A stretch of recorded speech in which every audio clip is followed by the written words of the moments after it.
Hello, everyone. My name's Jared. I'm one of the founders and co directors of Beacon. I wanted to take a few moments to talk to you about why I got started on this work in the first place.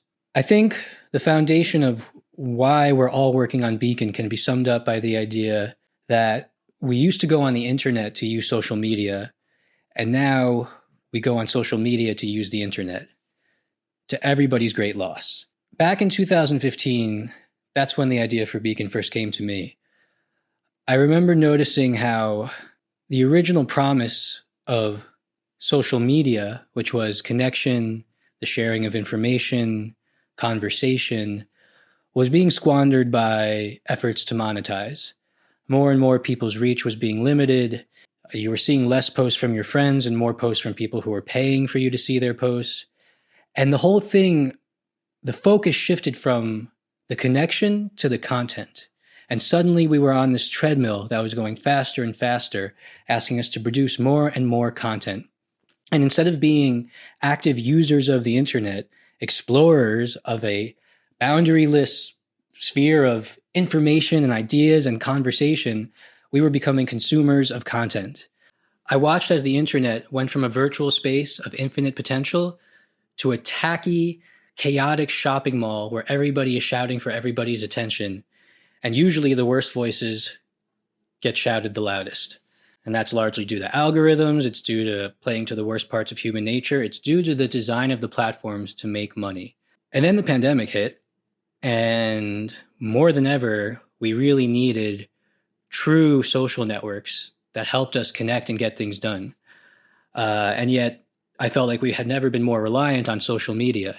And I watched as so many people around me, so many community leaders and activists struggled to get the word out about what they were doing because their reach had been monetized and because our connection had been commodified. So, finding myself with a little extra time on my hands during lockdown, I decided to turn my idea into a nonprofit and begin seriously asking the question, what would a social network devoted to community and connection and action look like? Fast forward to today, and I'm excited to say we are answering that question. We keep our members well informed and participating in the communities and causes they care about with our regular offerings, such as our action lists, our podcast, and seasonal in-person events. In particular, we're seeking to amplify the work of women, queer folks, and people of color, especially at a time where here in the South and in other places across the country, our rights are increasingly under attack. We cannot continue to rely on these for-profit social media platforms to do this important work. We need better ways of connecting across the internet. And that's Beacon, baby. That's why I'm so excited about our fundraiser right now. It's our biggest yet, and it's really going to set the stage for our success in 2024. With your help, we're hoping to vastly expand our reach and our impact. And every little bit helps, so give whatever you can.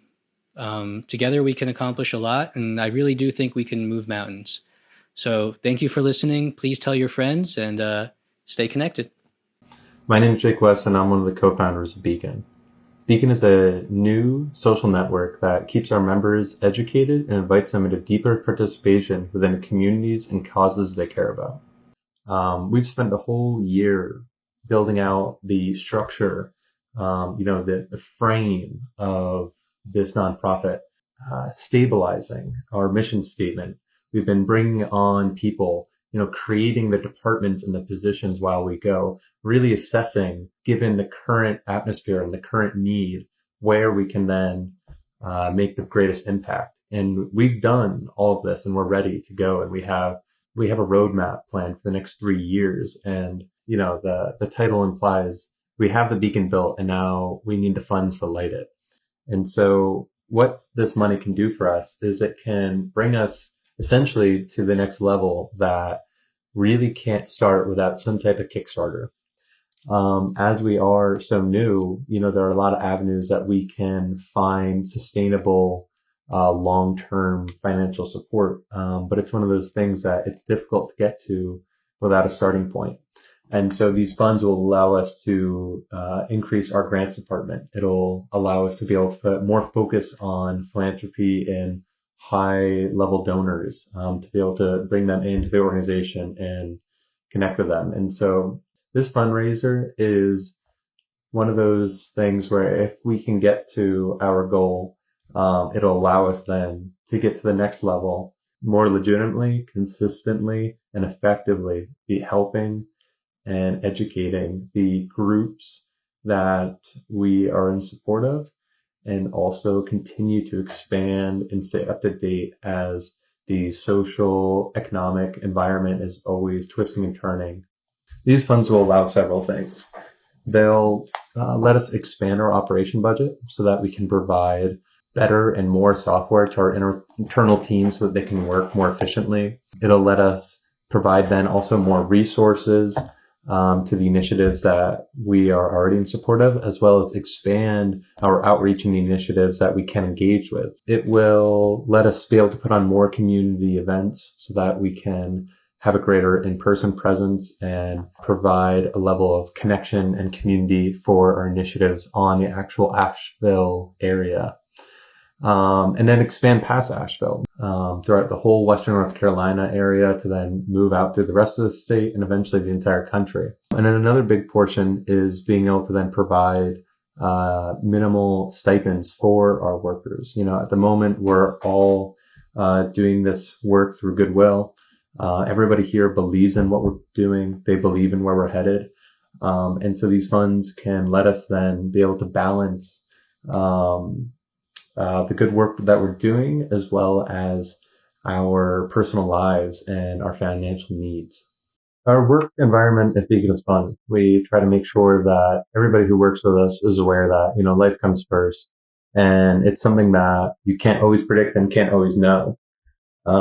Just last week, we had somebody who was in the process of baking their 16th bread, during our full team meeting. And it was fun to have them baking in the background while we're discussing. We have other people who are getting ready for finals. We have other people who are enacting in their local area about their own issues that's going on. And so the work people bring to Beacon is always something we're very grateful for, because as a full volunteer staff, we're aware that, there's not only personal, but then also career and financial reasons that can get in the way of people doing work. And yet it seems that every week I'm just blown away by different creativity and different type of stuff that we have people working on. And I just feel like we are doing great work and we're having fun while we do it. And I think those two things have to go in hand to have a really constructive work environment.